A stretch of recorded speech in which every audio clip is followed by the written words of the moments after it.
Hey everyone, today we're going to take a look at the envelope section. So the patch I'm playing now and that was playing at the intro, that's included on my patch book on Patreon. When I make these patches, I'm really trying to emphasize a particular section of the matriarch or a particular tool. So that way the patches are more like learning tools rather than just kind of individual patches out of context. So this one makes use of some particular functions of the envelope generator. And I'm going to explain to you this whole patch and how I came up with it at the end of the video.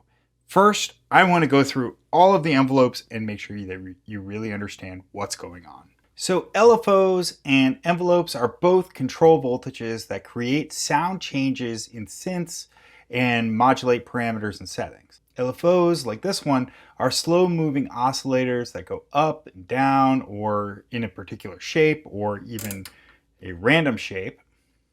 And they can even be manipulated to have complex shapes. So while LFOs have cycles or they repeat steady movement, envelopes, however, generally are triggered and then they go through a few phases of rising and falling and then they stop until they're triggered again.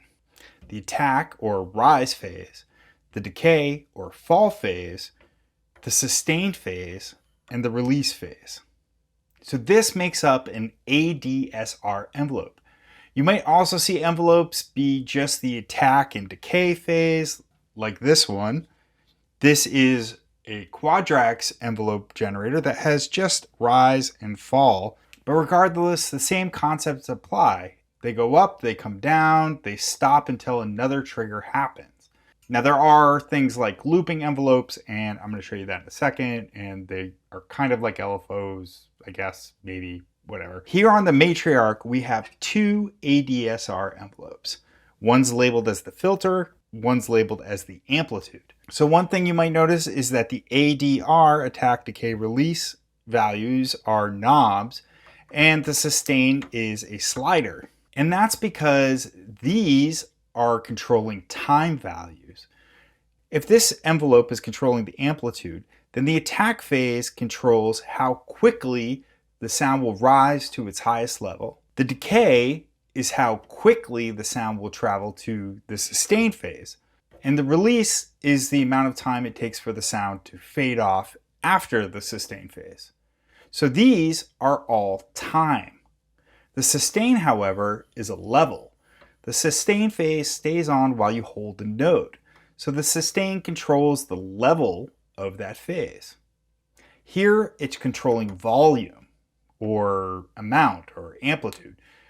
So notice when I have the attack really fast, the second I push it, I hear the sound. If I slow it down, it fades in.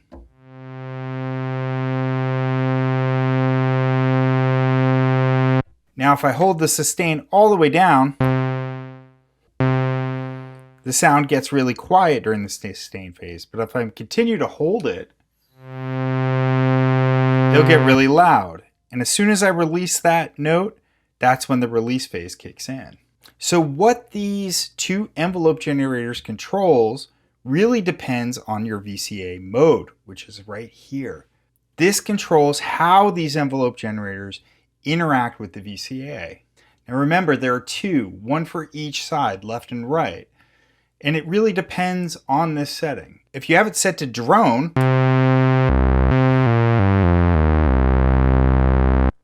in that case, the sound bypasses the envelopes altogether, and they don't have anything to do with the sound. You can still use them, however, to control other things using the patch points, but we'll get to that in a second. The two modes that really have the envelope generators impact the VCA are the amp envelope and split modes. If you set it to amp envelope, then the labels here, filter and amplitude, are accurate. They fit with these two for these two envelopes. This is an envelope for both VCAs, and this is an envelope that can control the filter depending on this knob. We went over that in the filter section. So here you can hear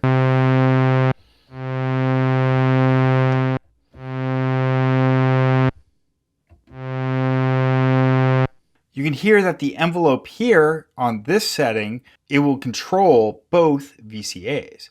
If we set it to split, then this one is no longer attached to the filter, but yet this is the left channel envelope and this one is the right channel envelope.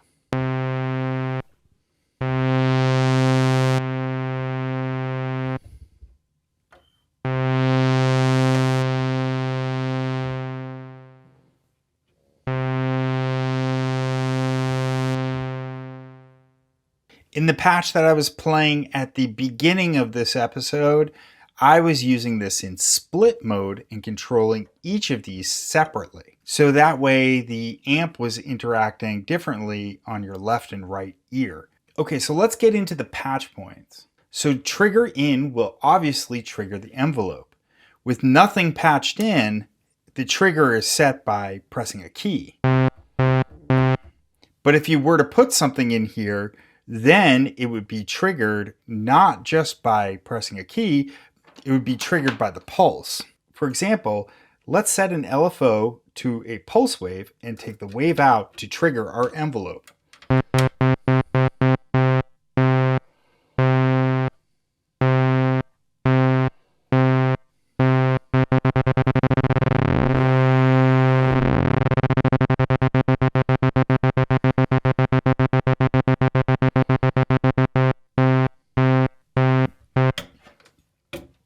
It's just like hitting a key on these notes.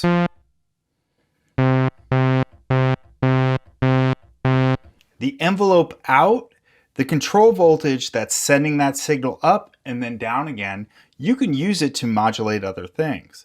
A common one is to use it to modulate a filter, and that's why it's hardwired for you. If you were using like Eurorack modules or something, you would have to set the envelope to go into the filter cutoff yourself using patch points. But you could use it for other things like modulating the pitch of an oscillator or something like that, modulating pulse width or something from the stereo delay. This last patch point, envelope end out, it sends a small gate at the end of the envelope. And one common use for this is to create that looping envelope that I was talking about at the beginning.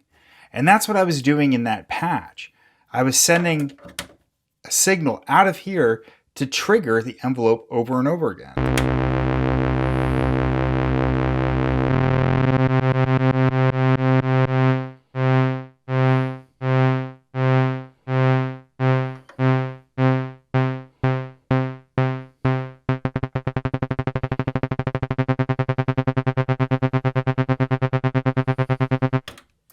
And then since I set this to split mode, I was able to create some kind of cool unsynced polyrhythm between the two envelopes.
Pretty cool stuff. Just to finish out talking about that patch, another thing I was doing, I was sending the wave out of my modulation, which I'm going to talk about in another video, into an attenuator. I had it set to a random setting. The attenuator was just to control the amount of how deep it went. And then we came out of that and went into the time.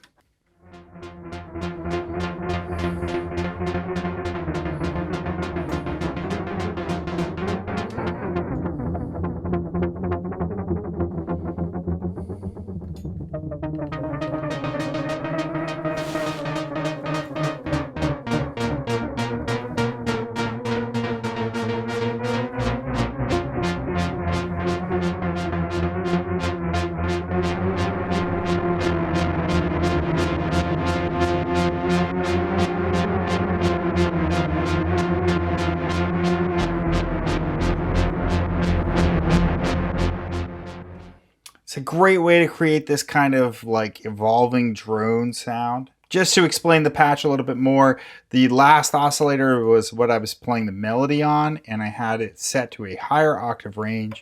Since I set this to hold, I was able to just press that one to play the melody.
So that's it. That's the envelope generators. I hope you found this video interesting. You got something out of it.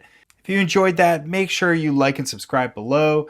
Check out my Patreon page for more patches like this one. In the next video, we're going to get into the stereo delay. Thanks so much for watching. I'll see you next time.